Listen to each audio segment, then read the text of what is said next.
rekaman yang suara saya itu udah ditelusuri belum siapa yang nyebarin nggak? Itu ya Bang ya, itu mah parah sih kalau menurut aku. Itu kan telepon ya Bang ya, dari telepon. Ya dua sih Bang, karena abang nggak ngerekam ya berarti pihak sebelah situ yang ngerekam, udah jelas itu. Iya, cuma kan kalau misalnya direkam gitu, kalau disebarin, terus yang nyebarin bukan pihak yang ngerekam, apa bisa kena masalah?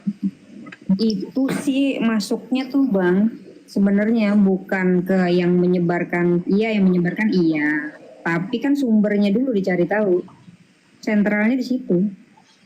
Ya anggaplah sumbernya gua nih misalnya, berarti gua bisa kena gitu walaupun bukan gua yang nyebarin. Iya, dia harus begitu, sumbernya dulu. Gimana sih maksudnya kalau kasus kayak begitu?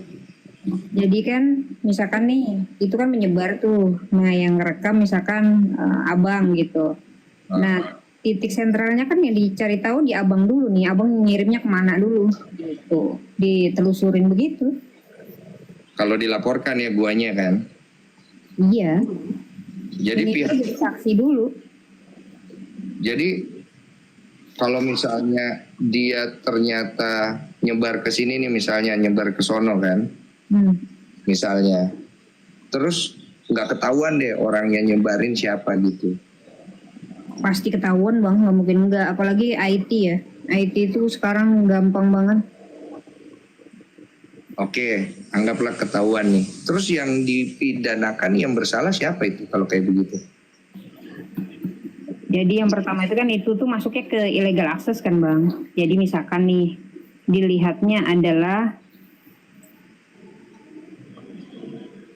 akses siapa yang kemudian dibobol. Misalkan abang yang kemudian ikut, anggap aja lah misalkan dua-duanya merekam misalkan gitu ya. Abang merekam, dia merekam buat kemudian disimpan. Kemudian yang beredar pertama kalinya dari siapa? Misalkan dari dia gitu, kemana?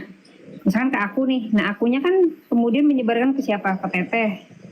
Jadi sentral pertama yang dicari tahu kan terakhir nih, ujungnya dulu nih Teteh, nanti disebarkan oleh siapa? Disebar Teteh dari aku, kemudian akunya dari siapa? Kalau berhenti di aku, sedangkan yang punya induknya adalah Bang Densu, maka kemudian aku yang melakukan illegal access gitu. Tapi kalau misalnya gua yang ngasih ke orang itu, terus orang itu yang posting, gua bisa kena nggak? Maksudnya gimana Bang? Misalnya ini kan aku yang rekam nih misalnya, terus aku kasih ke si A, oke. Terus tanpa aku tahu si A ini upload gitu kan, untuk tujuan tertentu lah, ya pasti tujuannya ngadu domba lah ke arah sana.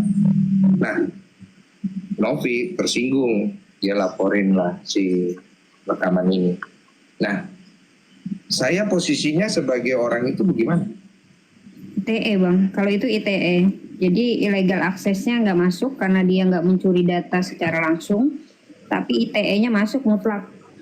Karena tujuan dia menyebarkan itu apa? Itu tadi kayak misalkan Teteh kemarin penggiringan opini kah, adu domba gitu ya, sehingga diketahui halayak ramai. Yang mutlak masuk adalah UU ITE-nya dulu, baru kemudian kalau dia dapatkan akses itu secara ilegal maka masuk ke illegal access. Berarti gue yang kena? Enggak, kalau abang kemudian, jadi begini Bang, illegal access itu pengambilan secara ilegal kan. Misalkan nih abang yang punya, terus apakah abang kena? Kalau abang menyimpan sendiri nggak kena. Oke, tapi kan gue kasih nih misalnya ke istriku misalnya. Istriku pergi naikin tanpa sepengetahuan aku, alasannya aku nggak tahu ya istriku naikinnya. Yang kena siapa ya? Istri abang. Oh, gue nggak kena ya? Nggak kena dong. Karena istri abang ngambil di abang bukan kemudian dengan cara ilegal, abang ngasih gitu. Tapi maksudnya untuk konsumsi sendiri, bukan untuk dipublish. Oh, berarti istri gue yang kena, ibaratnya begitu tuh. Iya. Berarti gue nggak kena. Abang nggak kena. Nanti dikira aku nyebar-nyebar. Ini perumpamaan ya guys ya, bukan istri gue nyebar-nyebar ya. Jangan. Ini netizen ini jangan pikir istri gue yang nyebar ya, bukan ya. Kan kita nggak ada masalah ya dengan masalah penyebaran ya. Ya malah kita yang dirugikan ya. Jadi berarti gue bisa selamat dong. Iya, karena abang kan pemilik dan kemudian menyerahkan itu, mengirimkan itu secara sukarela. Tapi untuk konsumsi pribadi, bukan untuk dipublish. Pinter ya. Bisa curang di situ ya. Jadi dia bisa celakain orang yang naikin ya. Jadi orang yang naikin yang celaka ya. Waduh, berarti nggak ada gunanya ya. Gue soalnya gue mau telepon Farhat. Soal perekaman ya, Bang? Iya, karena gue mau tahu, lu kan yang rekam, terus kenapa bisa tersebar? Karena itu kan gue bilang jangan direkam. Tapi untungnya gue udah sampaikan nama Novi dari waktu itu. Nah, cuma memang pasti orang jadi multitafsir kan. Karena orang pasti menyangka gue itu bermain dua muka. Ya memang muka gue dua ya, kadang di depan, kadang di belakang gitu ya. Tapi nggak ada masalah, karena kan memang gue jujur apa adanya aja gitu. Silakan lu tanya Novi, betul orangnya ada di sini. Gitu. Jadi dari awal itu memang gue apalagi namanya coba cari tahu kenapa Farhat itu ngubungin gue dan dia wa gue banyak hal tentang Novi.